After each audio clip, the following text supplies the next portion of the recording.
Coba bayangin deh, sebuah jet tempur, desainnya udah 50 tahun, tapi tiba-tiba, boom, jadi rebutan negara-negara kayak Indonesia sama Israel.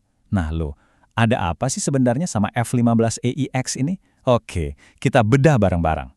Nah ini dia kan pertanyaan besarnya, gimana ceritanya sebuah desain yang udah jadul bisa jadi relevan lagi, bahkan dapat julukan super killer di zaman dimana semua orang ngomongin jet siluman generasi kelima? Jawabannya, percayalah, jauh lebih seru dari yang kita kira. Oke, pertama-tama buat ngerti F-15EX, kita mesti lihat dulu sejarahnya. Ini penting banget karena ini bukan sekedar pesawat tua yang dicat ulang ya. Bukan. Ini tuh evolusi dari sebuah legenda sejati. Coba lihat angka ini. 104. Sepanjang sejarahnya, platform F-15 itu udah menorehkan 104 kemenangan dalam duel udara ke udara. 104. Itu rekor yang gila banget. Tapi yang lebih bikin melongo lagi itu angka yang ini. 0. Dari 104 kemenangan tadi, nggak pernah sekalipun ada F-15 yang tertembak jatuh dalam duel udara. 0 kekalahan. Ini rekor yang nggak ada tandingannya dimanapun di dunia. Jadi ini dia intinya. Reputasi sebagai petarung udara yang sempurna, yang tak terkalahkan, inilah alasannya kenapa platform ini yang dipilih buat di-upgrade gila-gilaan. Dijadiin mesin perang yang benar-benar baru dari dalam. Nah, sekarang ayo kita bedah dalamannya. Apa sih yang bikin dia jadi X atau Eagle 2? Soalnya dari luar mungkin kelihatannya mirip-mirip aja ya, tapi di dalamnya, wih, ini monster yang benar-benar beda. Secara garis besar, ada 3 hal utama yang bikin F-15 jadi F-15EX. Kecepatannya yang gokil, kapasitas senjatanya yang raksasa, dan otaknya yang super jenius. Yuk kita kupas satu-satu. Pertama, soal kecepatan. F-15EX ini bisa ngebut sampai Mach 2,5. Itu artinya 2,5 kali kecepatan suara. Ini ngebuat dia jadi salah satu jet tempur paling kencang yang ada di dunia saat ini. Nah, kecepatan gilanya ini bukan cuma buat pamer loh, implikasi strategisnya itu besar banget. Karena sekenceng itu, F-15EX jadi salah satu dari sedikit banget pesawat yang sanggup buat ngeluncurin senjata hipersonik di masa depan. Senjata yang kecepatannya di atas Mach 5. Ini yang bikin dia bakal relevan buat puluhan tahun ke depan. Lanjut ke bagian kedua, muatan. Ada julukan keren buat F-15EX, truk rudal terbang. Dan julukan ini pas banget karena, ya ampun, dia bisa bawa senjata dalam jumlah yang banyak banget. Totalnya nih, dia bisa ngangkut senjata seberat 29.500 pon. Itu hampir 13.400 kilogram. Kapasitas segede ini benar-benar salah satu yang paling besar buat jet tempur manapun di dunia. Biar gampang bayanginnya, kapasitas segitu tuh artinya dia bisa bawa sampai 22 rudal udara ke udara sekaligus. 22. Ini sih daya gedornya luar biasa. Bisa bikin lawan manapun keder duluan.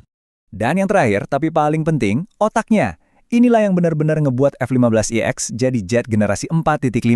Semuanya baru, kontrol terbangnya udah full digital fly-by-wire, radarnya pakai AI secanggih yang bisa ngelacak banyak target barengan, plus sistem perang elektroniknya yang bisa bikin pusing radar musuh.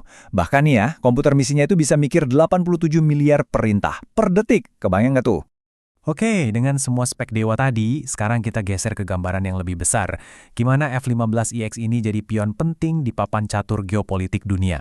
Kita mulai dari Indonesia dulu yang nanti bakal menamainya F-15ID. Buat Indonesia, jet ini tuh solusi yang pas banget. Setelah pengajuan buat beli F-35 ditolak, F-15EX ini jadi lompatan besar buat punya kemampuan tempur generasi 4.5. Jelas ini bakal naikin posisi tawar Indonesia di panggung dunia. Kalau dari kacamata Amerika Serikat, penjualan ini juga masuk akal banget. Dengan ngejual ke Indonesia, mereka ngebantu sekutu penting di Indo-Pasifik biar bisa jaga diri sendiri. Ujung-ujungnya, militer AS jadi nggak perlu terlalu capek buat hadir terus di kawasan ini. Nah, beda lagi sama Israel. Alasan mereka mau F-15X ini sangat-sangat spesifik. Mereka ngelihat jet ini bukan cuma sebagai petarung udara biasa, tapi sebagai satu-satunya alat yang bisa bawa satu jenis bom yang super berat buat misi-misi strategis mereka. Dan senjatanya, ya ini dia, bom GBU-57 si penghancur bunker raksasa. Jet-jet Israel yang lain, mau itu F-16, F-15I, bahkan F-35 sekalipun, gak ada yang kuat ngangkat bom ini. Cuma F-15X. Kemampuan inilah yang penting banget buat Israel, terutama buat ngadepin ancaman dari fasilitas-fasilitas bawah tanah yang super kuat, ya contohnya seperti fasilitas nuklir Iran. Tentu aja, Ngomongin spek canggih dan strategi geopolitik itu seru, tapi itu baru setengah dari cerita. Ada satu faktor lagi yang penting banget, yang nentuin segalanya. Duit. Paket penjualan 36 unit F-15ID plus peralatannya buat Indonesia itu harganya diperkirakan sekitar 13,9 miliar dolar AS. Angka yang gede banget ya. Tapi ada satu pertimbangan biaya lain yang justru bikin dia jadi menarik. Nah, ini dia kartu asnya dari segi finansial. Biaya operasional F-15EX per jam terbang itu cuma sekitar 29.000 dolar. Coba bandingin sama F-35A yang butuh 44.000 dolar per jam. Kelihatannya beda sedikit, tapi kalau dihitung buat jangka panjang, penghematannya itu wah gede banget. Jadi, kesimpulannya gimana? F-15EX ini nempatin posisi yang unik banget. Dia bukan lagi jet generasi keempat yang ketinggalan zaman, tapi juga bukan jet generasi kelima yang full siluman. Dia itu jembatan di antara keduanya. Kalau mau diringkas dalam satu kalimat, ya inilah dia. Sebuah platform legendaris yang udah terbukti nggak terkalahkan, sekarang dikasih upgrade daya gedor yang luar biasa, dan otak generasi baru yang super canggih. Dan ini ninggalin kita semua dengan satu pertanyaan pamungkas. Di masa depan, superioritas udara itu tentang apa sih? Apakah tentang jadi siluman, nggak kelihatan kayak F-35? Atau tentang jadi yang paling kuat, yang bawa senjata paling gede kayak F-15X ini?